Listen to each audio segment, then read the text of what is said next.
سمجھ کے رکھا ہے تم نے مجھے، شاید تم نے ابھی ٹھیک سے مجھے پہچانا نہیں۔ میں چودھری بہروز ہوں، میرے ساتھ اس انداز میں بات کرنے کی ہمت کوئی نہیں رکھتا، اور جو رکھتا ہے نا میں اس کی ہمت توڑ دیتا ہوں۔ وہ اسے کھینچ کر اپنی طرف سرکا گیا۔ جس وحشی انداز میں اس نے اسے اپنی گرفت میں جکڑا تھا وہ تڑپ کر ہی تو رہ گئی۔ اس نے اس کی مضبوط گرفت سے خود کو نکالنا چاہا پر ناممکن سی بات تھی۔ چھوڑو مجھے، اس نے اس کی انگلیوں کی جنبش کو اپنے وجود پہ ہوتا محسوس کر کے سسک کر کہا، اور پھر وہ ہوا جو شاید ہونا تو چاہیے تھا پر ایسے نہیں۔ بہروز نے اس کا لباس ایسے نوچ کر اس سے الگ کیا تھا کہ وہ پھوٹ پھوٹ کر رو پڑی۔ بہروز نہیں، اس نے ایک دم سے سر نفی میں ہلایا۔ بہروز نے گہری نظروں سے اسے تکا۔ سورج کی روشنی دھیرے دھیرے افق سے پھوٹنے لگی تھی۔ ملگجہ سے اندھیرا اب بھی موجود تھا۔ چڑیائیں چہچہا کر صبح ہونے کا پتہ دے رہی تھیں۔ پودوں میں لگے پھول دھیرے سے کھلنے لگے تھے۔ چار سو پھیلے سرسوں کے کھیت، دور دور بنے کچی مٹی کے مکان اور ان مکانوں سے اٹھتا دھواں وہاں دن شروع ہو جانے کا پتہ دے رہا تھا۔ گلابی آنچل اوڑھے وہ لڑکی سرسوں کے کھیت میں بھاگتی ہوئی پگڈنڈی پہ قدم لڑکھڑانے سے بچانے پر کبھی کبھی ہاتھوں کو ہوا میں اونچا کر کے اپنا توازن برقرار کر رہی تھی۔ میرب رک! پیچھے سے اس کے پیچھے دوڑتا وہ لڑکا اسے مزید تیزی سے بھاگنے پر مجبور کر رہا تھا۔ میں نہیں رکنے والی خبیث انسان، وہ بھاگتی ہوئی بولی، سانسوں سمیت بولی۔ سن میرب، میری بات تو سن، اس نے اس کے پیچھے بھاگتے ہوئے کہا۔ میں نہیں رکوں گی، اتنی پاگل تھوڑی ہوں، اس نے سلگ کر کہتے جیسے ہی قدم سڑک پر رکھے اس کا پیر مڑا وہ گری، پر ہمت کر کے وہ دوبارہ اٹھی۔ اونچی نیچی سڑک پر بھاگتے بھاگتے اس نے پیچھے مڑ کر دیکھا، وہ اب اس کے پیچھے نہیں تھا۔ بھاگنا اس نے اب بھی نہیں چھوڑا تھا کہ ایک دم اس کا نازک وجود کسی فولادی وجود سے ٹکرایا۔ ڈر و خوف کے مارے اس کے حلق سے چیخ برآمد ہوئی۔ اس کے چیخنے پہ مقابل کے ماتھے پہ شکنوں کا جال بچھا۔ چیخو مت، اس نے اسے خود سے دور جھٹک کر کہا۔ جی معافی۔ اس نے سر پہ آنچل درست کر کے سائڈ سے نکل جانا چاہا کہ مقابل کی آواز پہ وہ رکی۔ اتنی صبح تن تنہا اکیلی عورت کھیتوں سے نکل کر بھاگتی آ رہی ہو لڑکی، کیا کرنے گئی تھی؟ اس نے کرخت لہجے میں پوچھا۔ اس کی بات کا مفہوم سمجھتے میرب کے تو سر پہ لگی اور تلوں پہ بجھی۔ کہنا کیا چاہ رہے ہیں آپ؟ اس نے سلگ کر اسے مقابل آتے کہا۔ وہی جو تم کر کے آ رہی ہو، وہی سرد بے تاثر لہجہ۔ آپ ہوتے کون ہیں مجھ پہ اتنا گھٹیا الزام لگانے والے؟ میرب نے مقابل کھڑے شخص کو جلتی آنکھوں سے گھورا۔ اس گاؤں کا اگلا سردار، اس نے گردن اکڑا کر کہا۔ گاؤں کے اگلے سردار ہیں تو سرداروں والی حرکتیں کریں، ایسی گری ہوئی باتیں اکثر شخصیت بھی گرا دیتی ہے، اس نے ایک ایک لفظ چبا کر کہا۔ بہروز چودھری کی آنکھیں تعجب سے پھیلی۔ وہ تو اس لڑکی کو کوئی عام لڑکی سمجھ رہے تھے، پر شاید یہ لڑکی عام دکھنے والی لڑکی ہے، بے حد خاص انداز و اعتبار رکھتی تھی، جس کا انداز انہیں بخوبی ہو چکا تھا۔ بہت خوب، اس نے آنکھوں میں ڈھیروں چمک لیے کہا۔ اس نے اس کی بات پہ آنکھیں گھمائیں۔ اس نے قدم ایک بار پھر آگے بڑھانے چاہے تھے کہ وہ اس کی آواز سن کر رکی۔ دن کا اجالا بھی مکمل نہیں نکلا اور تم جواں جہاں لڑکی گھر سے باہر نکلی پھر رہی ہو، اس نے قدرے سنجیدگی سے کہا۔ یہ آپ کے لینے اماں نے بھیجا ہے۔ وہ تنک کر واپس اس کے مقابل آئی، ہاتھ میں پکڑے آپلوں کا تھیلا اس کی آنکھوں کے پاس لے جا کر لہرایا۔ کیا تمہاری اماں کو خبر نہیں ہوئی کہ تم حسین ہو، جوان ہو، تمہارے ساتھ کچھ بھی ہو سکتا ہے؟ وہ اسے بغور تکتے ہوئے بولا تو غصے سے اس کے نتنے پھول گئے اور وہ بنا مزید کچھ کہے اپنے گھر کی طرف قدم بڑھا گئی۔ زمینوں میں چلتا جھگڑا دو سرداروں کا تھا، پر ان کے ساتھ جمع ہوئے لوگ بنا اپنے کسی مفاد کے محض تفریح کا سامان کرنے اپنے گھروں سے نکل کر اپنے پسندیدہ سرداروں کی ٹیم کا حصہ بن گئے تھے۔ دونوں اطراف ایک دوسرے پہ بندوقیں تانے کھڑے وہ تمام لوگ محض تفریح کا سامان کر رہے تھے، پر کون جانتا تھا کہ کب نہ جانے کیسی تفریح کا سامان کرتے، کیسے یہاں ماتم کا سما بن جانا۔ ایک ہفتے سے زمین پہ چلتا جھگڑا عروج پر تھا، اور کہتے ہیں نا ہر عروج کا زوال ہے۔ چودھری مرزا حسین کے دونوں بیٹے بھی وہاں موجود تھے۔ ایک دم جنگ نے زور پکڑا، معاملہ گرم ہوا اور سب کی بندوقیں ایک دوسرے پہ تن گئی۔ مخالف پارٹی سے ایک بندہ سامنے نکل کر آیا، چودھری افراسیاب، جو کہ 16-17 سال نو عمر لڑکا تھا۔ اس نے مخالف پارٹی کے ایک شخص کو بندوق تانے اپنی طرف بڑھتے دیکھا تو وہ ایک دم ڈر کر بھاگا، پر وہ شخص نہ رکا۔ اس نے اس کے کندھے پہ گولی چلائی، گولی سیدھا کندھے پہ لگی۔ وہ نو عمر لڑکا تڑپ کر نیچے بیٹھا۔ بندوق تھامے کھڑے بندے نے ایک اور گولی سیدھا اس کے سینے پہ دل کے مقام پہ اتاری تو ایک دم وہ غش کھا کر زمین پر سجدہ ریز ہو گیا۔ چودھری بہروز کی نظر جیسے ہی اس کے وجود پر پڑی وہ بھاگتا ہوا اس تک آیا، پر شاید تب تک بہت دیر ہو چکی تھی۔ دوسری پارٹی کے تمام فریق بھاگ چکے تھے۔ چودھری بہروز نے اپنے جھوٹے بھائی کو گود میں اٹھایا، پاگلوں کی طرح وہ اسے اسپتال کے لیے لے کر بھاگا تھا، پر ہسپتال پہنچنے تک وہ جان کی بازی ہار چکا تھا۔ چودھریوں کی حویلی پہ مانو غموں کا پہاڑ ٹوٹ پڑا تھا۔ مخالف پارٹی کے تمام لوگ بھاگ چکے تھے، وہ تمام مرد علاقہ ہی چھوڑ کر بھاگ چکے تھے۔ رہ گئی تھی تو محض ان کی عورتیں۔ جس شخص نے گولی چلائی تھی، اس شخص کو سب لوگ جانتے تھے، وہ ان کے گاؤں کا ہی تو بندہ تھا، حیات عالم۔ ایک عام کسان تھا، پر ایک عام سے کسان کی ایک جرأت اسے کتنی بھاری پڑنے والی تھی۔ شاید اس بات سے وہ کسان بے خبر تھا۔ وہی ہوا جو اسے ایسے علاقوں میں ہوتا تھا۔ پولیس آئی، اپنے علاقے کا معاملہ کہہ کر انہیں چلتا کر دیا، اور پھر جرگہ بٹھایا گیا۔ جرگے میں حیات عالم کی بیوی کو بلایا گیا۔ جرگے میں پیسوں یا پھر بنی خون بہا کو رکھا گیا، جس میں سے چودھریوں نے خون بہا کا انتخاب کیا، کیونکہ ان کے بھائی اتنا اجزا تھوڑی تھا کہ اس کا قتل چند نوٹوں کے واسطے معاف کر دیتے۔ خون بہا میں حیات عالم کی بیٹی میرب حیات عالم کو بنی کر دیا گیا۔ میرب حیات عالم کا نکاح چودھری بہروز سے کر دیا گیا، اور پھر ایک بار پھر وہی خون بہا کی داستان شروع ہو گئی، جو شاید ان جاگیرداروں کے ہاں برسوں سے چلتی آ رہی تھی۔ نام کیا ہے تمہارا؟ میرب کے سامنے بیٹھی سفید دوپٹے کے حالے میں بیٹھی پرشفیق عورت نے نرم لہجے میں پوچھا۔ میرب، اس نے دھیرے سے کہا۔ بڑا پیارا نام ہے، انہوں نے نم آنکھوں سے کہا۔ شنو، اماں جی نے شنو کو آواز لگائی، جو کسی بوتل کے جن کے مانند وارد ہوئی۔ جی اماں جی، اس نے سعادت مندی سے سر جھکا کر کہا۔ اسے بہروز کے کمرے میں لے جاؤ، انہوں نے شنو کو دیکھ کر اسے نرمی سے لہجے میں کہا۔ جی اماں جی، سعادت مندی کی حدود پار کرتے شنو نے میرب کو اپنے ساتھ چلنے کو کہا۔ وہ خاموشی سے اس کے پیچھے پیچھے چلنے لگی۔ ایک کمرے کے دروازے کے پاس رک کر شنو نے اسے اندر جانے کا اشارہ کیا۔ وہ خاموشی سے اندر چلی گئی۔ اندر گھستے ہی اس نے گہرا سانس لیا اور سامنے پڑے دیوان پہ جا بیٹھی۔ اسے کچھ تسلی ہوئی تھی، نہیں تو وہ بہت خوفزدہ ہو چکی تھی، پر ضروری نہیں تھا کہ ہر کوئی اس سے نرمی کا برتاؤ کرتا۔ یہ سوچ کر ہی اس کی کالی سیاہ آنکھوں میں آنسو چمکے۔ وہ گہری نیند میں غرق تھی کہ یکدم کسی نے اسے جھنجھوڑ کر اٹھایا۔ ہمت کیسے ہوئی تمہاری یہاں اتنے سکون سے سونے کی؟ ہماری زندگیوں کا سکون برباد کر کے سکون سے تو میں تمہیں بھی نہیں رہنے دوں گا۔ وہ اسے بازو سے کھینچ کر اٹھاتا اس پہ جھکا، غصے سے چیخ رہا تھا۔ اسے اس کی سرخ آنکھیں دیکھ یکدم خوف آیا۔ خشک ہوتے لبوں کو تر کرتے اس نے کچھ کہنے کے لیے منہ کھولنا ہی چاہا تھا کہ اس کے اگلے الفاظ اس کا دماغ گھما گئے۔ تم جیسے گھٹیا لوگ، میں جانتا ہوں کہ تم کس گھٹیا باپ کی گندی اولاد ہو۔ وہ تو مانو اس کے کانوں میں سیسا اڈل گیا تھا۔ ہمت کیسے ہوئی میرے باپ کے بارے میں یا میرے بارے میں ایسے الفاظ استعمال کرنے کی؟ وہ اس کی آنکھوں میں آنکھیں گاڑ کر سرکش لہجے میں کہتی اسے مزید سلگا گئی۔ جیسے ہوتی ہے ویسے ہی ہوئی ہے ہمت، اور تم کون ہوتی ہو مجھے میری ہمت کا بتانے والی؟ غلام ہو تم، ہماری بنی ہو تم، تمہاری اتنی لمبی زبان مشکل میں ڈال دے گی تمہیں۔ وہ اس کے بال مٹھی میں دبوچتا حقارت سے بولا۔ اگر آپ سوچ رہے ہیں نا کہ میں ڈر جاؤں گی اور آپ کی کسی غلط بات کو برداشت کروں گی، تو یہ آپ کی سوچ ہے۔ وہ اب بھی باز نہ آئی۔ وہ اس کی ہمت دیکھ کر تمسخر سے ہنسا۔ بہت دیکھی ہیں تم جیسی دو کوڑی کی عورتیں۔ وہ اس کے بالوں کو مزید سختی سے دبوچتا نفرت آمیز لہجے میں بولا۔ دیکھی ہوں گی، پر میرب حیات نہیں ہوں گی۔ وہ اس کی گرفت سے اپنے بال آزاد کرانے کی کوشش کرنے لگا۔ زبان کو لگام دو اپنی۔ اس نے اس کے چہرے پہ اپنی 5 انگلیاں چھاپ دی۔ میرب کی آنکھ سے ایک آنسو ٹپکا۔ نہیں دوں گی۔ ضدی تو وہ بھی صدا کی تھی۔ اگر اس زبان کو لگام نہ دی نا تو بہت پچھتاؤ گی۔ وہ اسے گردن سے دبوچتا بولا۔ اگر میں نے غلط کو غلط نہ کہا نا، خاموشی سے ظلم سہتی رہی، تو بھی پچھتاوا ہوگا۔ اور وہ بمشکل بولی۔ اس کا چہرہ سرخ ہو چکا تھا۔ اب تو اسے سانس لینے میں بھی دقت ہو رہی تھی کہ مقابل نے ایک جھٹکے سے اس کی گردن چھوڑ دی۔ وہ کھانستے ہوئے اس کے پاس سے اٹھی۔ وہ بیڈ پہ اس کے بے حد قریب بیٹھا تھا، اور اس کی قربت میرب حیات کو کسی صورت منظور نہیں تھی۔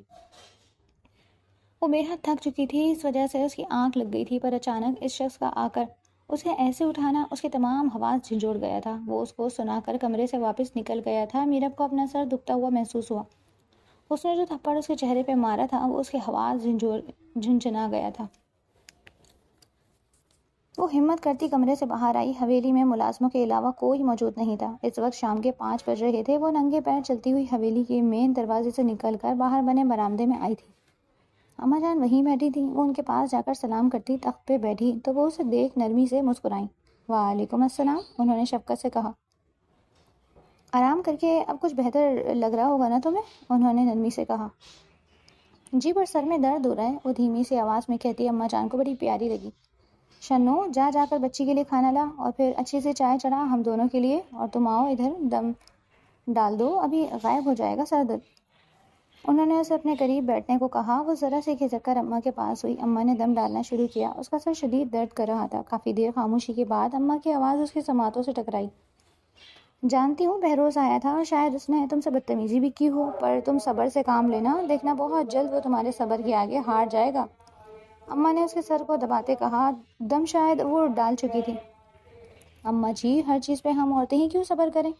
اس کے لہجے کی تلخی محسوس کرتی وہ دھیرے سے مسکرا دی۔ اگر صبر نہیں کرو گی تو کبھی خوشیاں نہیں آ پائیں گی تمہارے قریب۔ تم جانتی ہو سکھ ہمیشہ ڈھیروں آزمائش کے بعد ملتا ہے، پھر وہ چاہے مرد ہو یا عورت، دونوں کو آزمائش سے گزرنا پڑتا ہے۔ انہوں نے نرمی سے کہا۔ میرب نے جھٹ آنکھیں کھول کر انہیں تکا۔ پر میں نے مرد کو آزمائشوں میں گھرا نہیں دیکھا، وہ سنجیدگی سے بولی۔ پگلی، یہ جو بہروز جس دور سے گزر رہا ہے یہ اس کی بھی آزمائش ہے۔ اس نے اپنا بھائی کھویا ہے، یہ جو آگ اس کے سینے میں جل رہی ہے نا، یہی سب سے بڑی آزمائش ہے۔ اور سب سے بڑی بات، تم دونوں کا رشتہ بہت پیارا ہے، بس اگر تم دونوں وقت پہ سمجھ جاؤ۔ انہوں نے اس کے گال پہ ہاتھ رکھ کر کہا، کیا ضمانت ہے اس بات کی کہ وہ میرے صبر کے آگے ہار جائے گا؟ اس نے انہیں تکتے نرمی سے پوچھا۔ میں ضمانت ہوں، میں یہ بات دعوے سے کہہ سکتی ہوں کہ وہ تمہارے صبر کے آگے ہار جائے گا۔ انہوں نے شفقت سے اس کے ماتھے پہ بوسہ لیا۔ مجھے لگتا تو نہیں، پر پھر بھی کوشش کروں گی، اس نے آنکھیں مٹکا کر کہا۔ صبر کوشش سے نہیں کیا جاتا، جب صبر کیا جاتا ہے تو بس صبر ہی ہوتا ہے، پھر اس کو کرنے کے لیے کوشش نہیں کرنی پڑتی، وہ نرمی سے بولی۔ صحیح، میں صبر کروں گی، اس نے نظریں جھکا کر کہا۔ شنو اس کے لیے کھانا لائی، اس نے کھانا کھایا، اتنے میں چائے بھی تیار ہو چکی تھی، وہ چائے لے کر آئی۔ اس نے اور اماں نے چائے ہی پی، پھر اس کو ایک سر درد کی گولی دی، پھر وہ دیر اماں جی کے ساتھ ہی رہی اور رات 8 بجے اماں نے اس کو کمرے میں بھیج دیا۔ وہ من بھر کے ہوتے قدم لیے کمرے میں جیسے ہی گھسی، وہ سامنے بیڈ پر ایک شان سے پڑا نہ جانے کس سے موبائل کان سے لگائے ہم کلام تھا۔ اس کو دیکھ اس نے کال کاٹی۔ اس کی آنکھوں میں چھپی نفرت دیکھ کر اس کے پیر کانپنے لگے۔ وہاں کیا کھڑی ہو؟ کیا پتھر کا مجسمہ بن گئی ہو؟ یہاں آؤ، اس نے سرد بے تاثر لہجے میں اسے اپنی طرف آنے کو کہا۔ جی، وہ چھوٹے چھوٹے قدم لیتی جیسے ہی اس کے پاس آئی، اس نے ایک ہاتھ سے کھینچ کر بیڈ پہ گرایا۔ وہ ایک دم اس کی آغوش میں گری۔ وہ اس وقت برے سے برے رویے کی امید کر رہی تھی، پر یہ کیا، خوف سے اس کے پیر کانپ اٹھے۔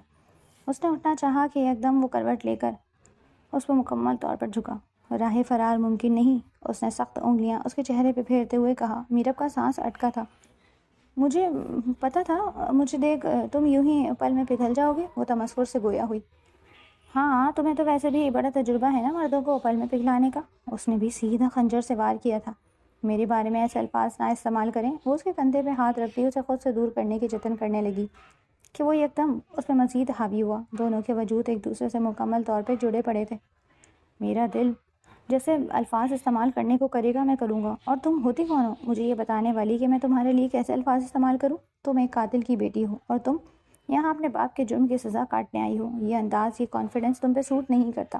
وہ اس کے بالوں کو اپنی مٹھی میں قید کرتا اپنے لہجے میں ڈھیر و نفرت سموئے گویا ہوا۔ بیوی ہوں آپ کی، عزت کی مستحق ہوں، نم لہجے میں کہا گیا۔ اچھا، اتنی ہی عزت دار ہو اور عزت کی مستحق ہو تو بتاؤ اس دن ان کھیتوں میں کیا کر رہی تھی؟ وہ اس کا چہرہ دبوچ کر قرایا۔ میں نے اس دن بتایا تھا کہ میں آپلے لینے گئی تھی، وہ نم لہجے میں گویا ہوئی۔ اچھا، اور آپلے لینے کے بہانے اپنے کس عاشق کی ملاقات کر آ رہی تھی؟ اب کہ اس کا لہجہ حد سے زیادہ تصدیق آمیز تھا۔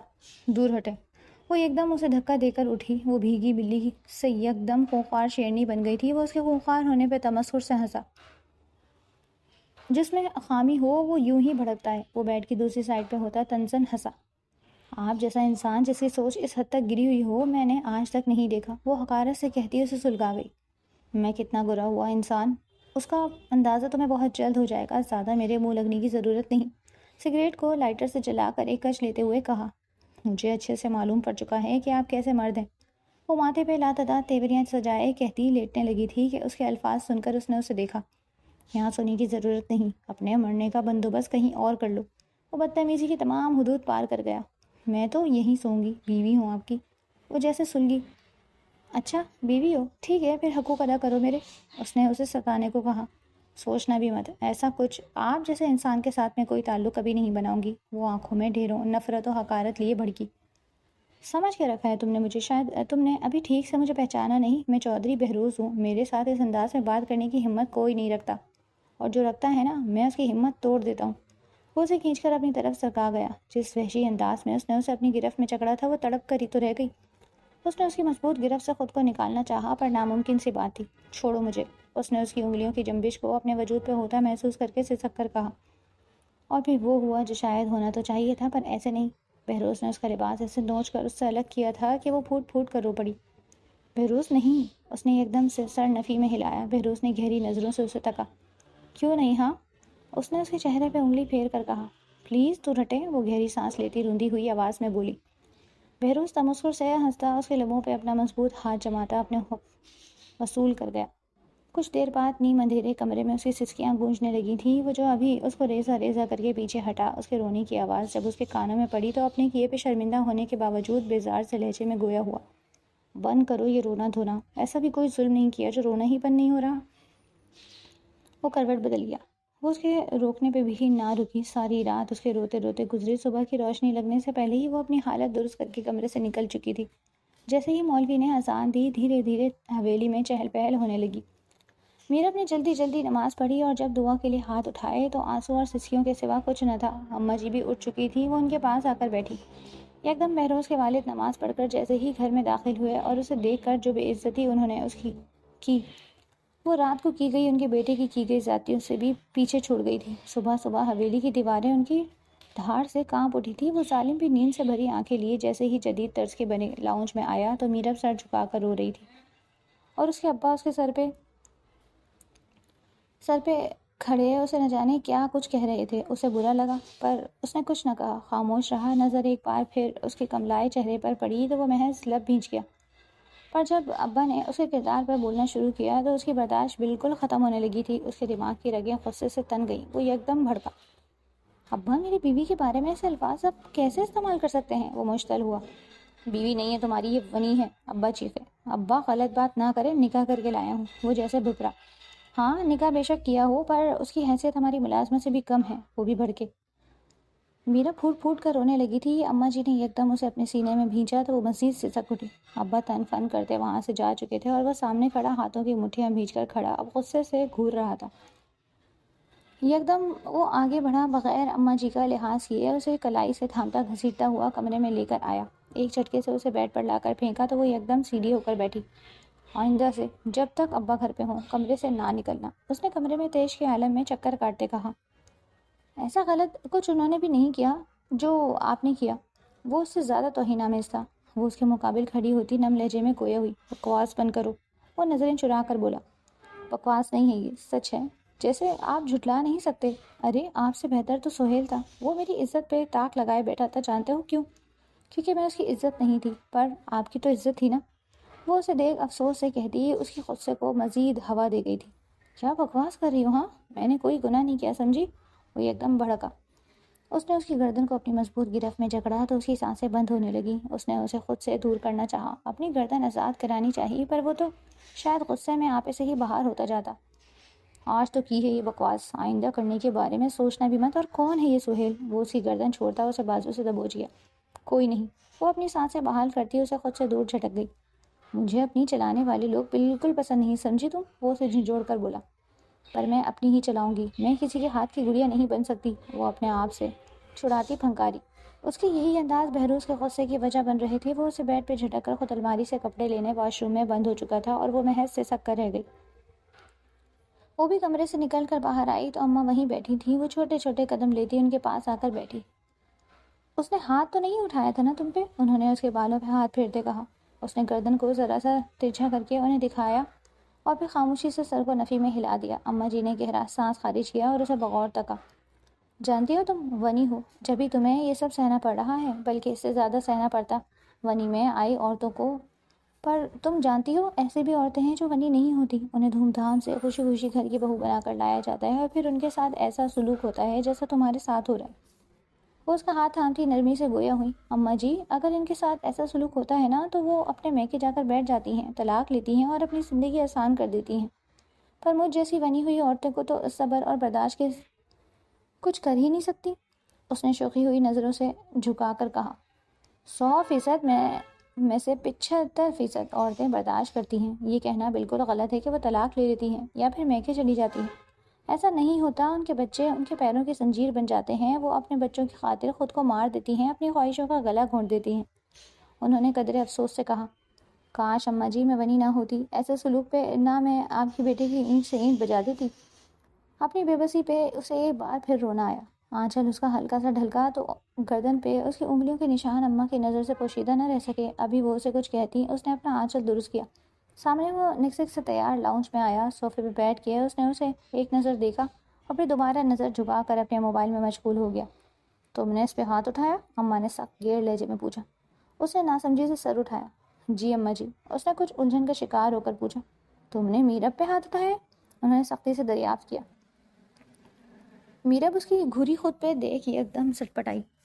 نہیں اماں جی، ایسا تو کچھ نہیں کیا میں نے، اس نے بمشک الفاظ ترتیب دیے۔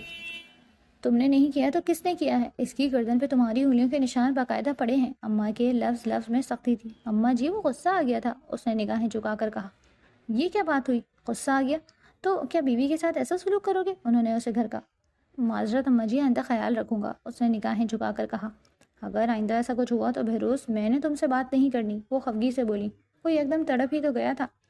اماں جی آپ دوسروں کی خاطر مجھ سے ایسے برتاؤ نہیں کر سکتی، آپ میری ماں ہیں، آپ کا کہا پتھر پر لکیر کی مانند ہے، آپ ایسے ناراضگی کی دھمکی نہ دیا کریں۔ وہ اٹھ کر ان کے قدم میں آ بیٹھا اور وہ محض دیکھ کر رہ گئی تھی کہ اسے اپنی اماں سے اس قدر عقیدت تھی۔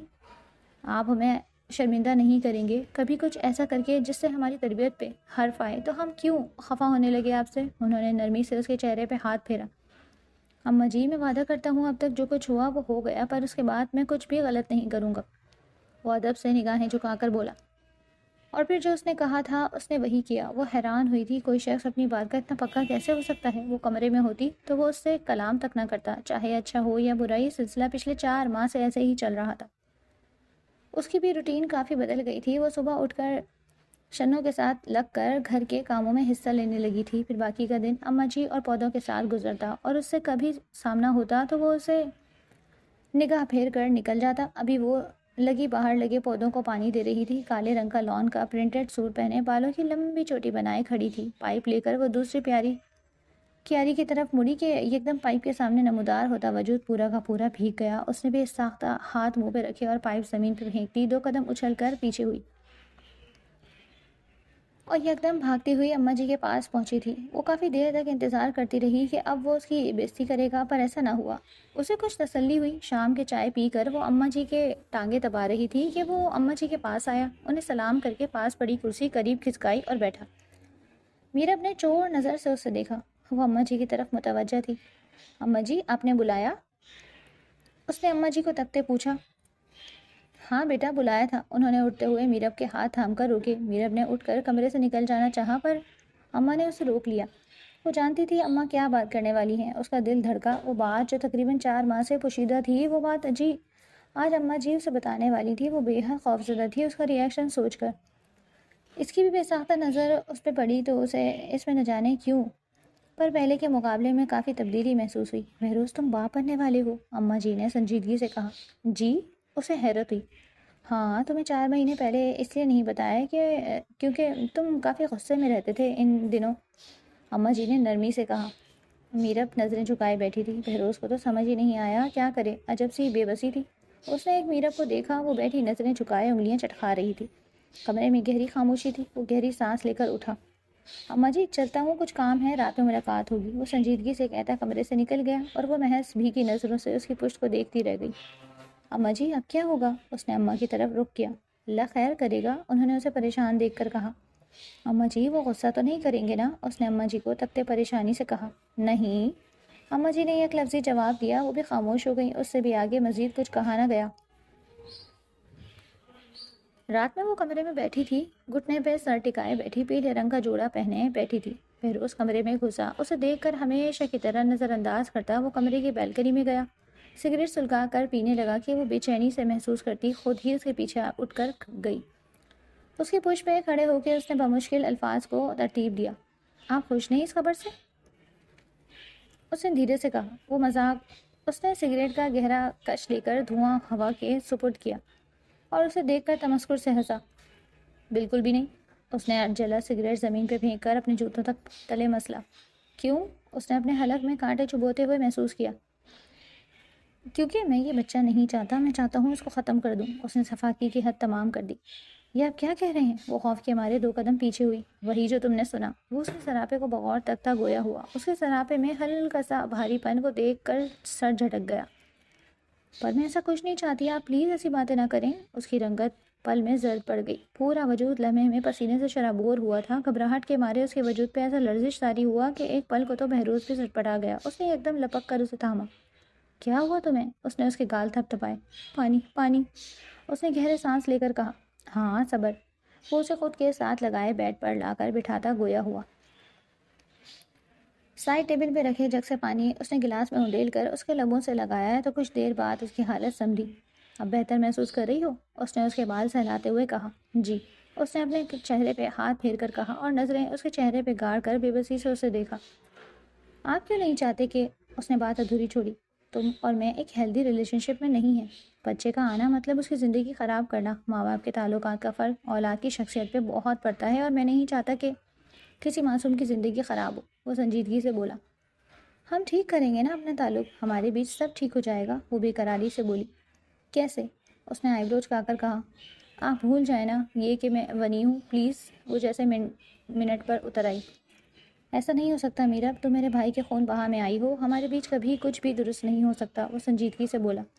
کیوں نہیں ہو سکتا؟ کوشش تو کریں، اس نے روتے ہوئے کہا۔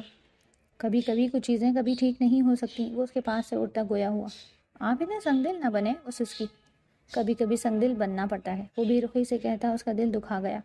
پلیز ہم ایک کوشش کر سکتے ہیں نا؟ وہ اس کے پیچھے اٹھی تھی، اس کا آنچل بیٹھ پہ ہی رہ گیا۔ وہ دوپٹے سے بے نیاز بکھری سی حالت میں اس کے مقابل کھڑی ہوئی۔ اس کی نظر اس پہ پڑی تو وہ سانس لینا بھول گیا۔ اس کی روئی روئی آنکھیں، بکھرے سے بال، کپ کپاتے لب، نہ جانے کیا تھا اس لمحے میں کہ وہ کمزور پڑ گیا۔ وہ دھیرے سے اسے اپنی باہوں میں قید کرتا اس کے لبوں پہ جھکا۔ وہ ایک دم سٹپٹائی۔ اس نے اسے خود سے دور کرنا چاہا۔ اس کی گرفت مزید سخت ہوئی۔ میرب کو اپنی سانسیں رکتے ہوئی محسوس ہوئیں۔ وہ اس سے دور ہٹا۔ اس نے اس کی قمیص کو تھاما۔ وہ اسے کھڑا دیکھتا رہا۔ ایک دم اس نے گہری سانس خارج کی۔ کل تیار ہے نا؟ ڈاکٹر کے پاس چلیں گے، اماں جی کو نہ بتانا۔ وہ اسے خود سے دور کرتا سنجیدگی سے کہتا خود باتھ روم میں بند ہو گیا اور وہ بکھری سی حالت میں بے جان وجود لیے زمین پہ بیٹھتی چلی گئی۔ اگلی صبح جب بہروز اٹھا تو میرب کو کمرے کے کونے میں فرش پر بیٹھا پایا۔ شاید ساری رات وہ وہیں بیٹھی رہی تھی۔ تیار ہو جاؤ، اس نے نیند سے بوجھل ہوتی آواز میں کہا۔ میں نہیں جاؤں گی، ہٹ گرمی سے کہا۔ جانا پڑے گا تمہیں۔ بہروز کے ماتھے پہ تیوریاں نمودار ہوئی۔ میں نے کہا نا میں نہیں جاؤں گی۔ وہ اپنے نم سوجی آنکھیں اس کی آنکھوں میں گاڑ کر جنون آمیز لہجے میں کہتی بہروز کے غصے کو ہوا دے گئی تھی۔